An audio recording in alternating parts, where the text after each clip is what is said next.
2023 সালের আগস্ট মাসে পটাশপুরের বাসিন্দা প্রতিমা পাল প্রসবজনিত কারণে ভর্তি হন এগরার একটি বেসরকারি নার্সিংহোমে। 24শে আগস্ট 2023-এ তিনি এক নবজাতকের জন্ম দেন। নবজাতকের জন্মের পরেই নার্সিংহোম কর্তৃপক্ষের তরফে জানানো হয় তার নবজাতক বেঁচে নেই। শোকস্তব্ধ হৃদয় নার্সিংহোম কর্তৃপক্ষকে কোনো রকম প্রশ্ন না করেই তারা বাড়ি ফিরে আসেন। তারপরেই ঘটে চাঞ্চল্যকর ঘটনা। অভিযোগ, যে নবজাতক মারা গিয়েছে বলে দাবি করা হয়েছিল নার্সিংহোমের তরফে, নার্সিংহোম কর্তৃপক্ষ ওই নবজাতক শিশুটিকে বিক্রি করে দেন এক মহিলার কাছে। ওই মহিলা 28শে আগস্ট 2023-এ ওই নবজাতককে নিয়ে দীঘা স্টেট হাসপাতালে যায় টিকা দেওয়ার জন্যে। দীঘা স্টেট হাসপাতাল কর্তৃপক্ষ কাগজপত্র চাইলে ওই মহিলা কোনো কাগজপত্র দিতে পারেননি। তারপরেই দীঘা স্টেট হাসপাতাল কর্তৃপক্ষের তরফ থেকে পুলিশে জানানো হয়। পুলিশ তদন্তে নেমেই জানতে পারে ওই মহিলা এক দালালের মারফত ওই বাচ্চাটিকে কিনেছিলেন। দালালকে পাকড়াও করলে জানা যায় যে এগরার ওই বেসরকারি নার্সিংহোমের মালিক ওই বাচ্চাটিকে বিক্রি করে দিয়েছেন তার কাছেই।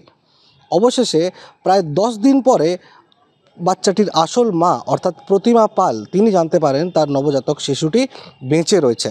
তবে আইনি প্রক্রিয়া অনেকটাই জটিল, তাই জন্যে তিনি তার নবজাতককে কাছে পাননি। কেটে গিয়েছে তারপরে 2 বছর। বহু চেষ্টা করেও তিনি কিন্তু আইনি জটিলতার জন্যে তার নবজাতক শিশুটিকে কাছে পাচ্ছিলেন না। দীর্ঘ 2 বছর পরেও নিজের সন্তানকে কাছে না পেয়ে প্রতিমা পাল এবং তার পরিবার যোগাযোগ করেন জেলা আইনি পরিষেবা কর্তৃপক্ষের সঙ্গে। জেলা আইনি পরিষেবা কর্তৃপক্ষ পুরো ঘটনাটি শুনে মাত্র কয়েকদিনের মধ্যেই সমস্ত কাগজপত্র তৈরি করেন এবং আজ প্রতিমা পালের হাতে তার শিশুকে তুলে দেওয়া হয়। জানতাম না যে আমার ছেলে জীবিত আছে বলে। জানলেন কি করে? পুলিশ আমাদের বাড়িতে গিয়ে তখন বললো যে ছেলে আমার বেঁচে আছে। তখন থেকেই যে খুঁজছে ছেলেকে দেখবো এই করবো, ম্যামের জন্য আমি পেয়েছি আমার ছেলেকে দেখেছি।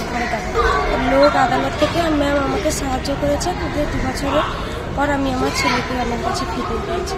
দীর্ঘদিন পরেই নবজাতককে কাছে পেয়ে প্রতিমা পাল কান্না সামলাতে পারেননি।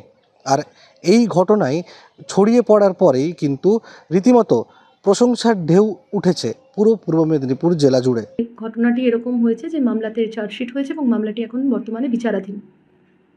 কিন্তু এরকম কোনো অর্ডার বা এরকম কিছু সেখানে জিনিস ছিল না যার থেকে তার মা থেকে বাচ্চাকে আলাদা করে রাখার মতো কোনো ঘটনা ঘটে থাকতে পারে। তো আমরা ইমিডিয়েটলি ম্যাটারটা কনসার্ন অথরিটির সঙ্গে টেক আপ করি এবং আমরা এটা বলি যে as per the juvenile justice act 2015 biological mother is the best custodian, is the best person যার কাছে বাচ্চার সব থেকে ভালো থাকবে, যদি না সে আদারওয়াইজ ডিসকোয়ালিফাইড হয়। আমরা ম্যাটারটাকে খুব তৎপরতার সঙ্গে দেখতে বলি এবং আজকে উইদিন 10 days আজকে আমরা খুব গর্বের সঙ্গে বলতে পারছি এবং এটা আমাদের কাছে খুব একটা আনন্দের বিষয় যে 2 বছর পরে আজকে তার মা তার বাচ্চাকে ফেরত পাচ্ছে এবং আজকে সে তার বাচ্চাকে নিয়ে বাড়িতে যাচ্ছে এবং সে আজকে তার বাচ্চাকে প্রথম অনুভূতি করতে পারছে। এই জয় শুধু মানবতার নয়, এই জয় মাতৃত্বেরও।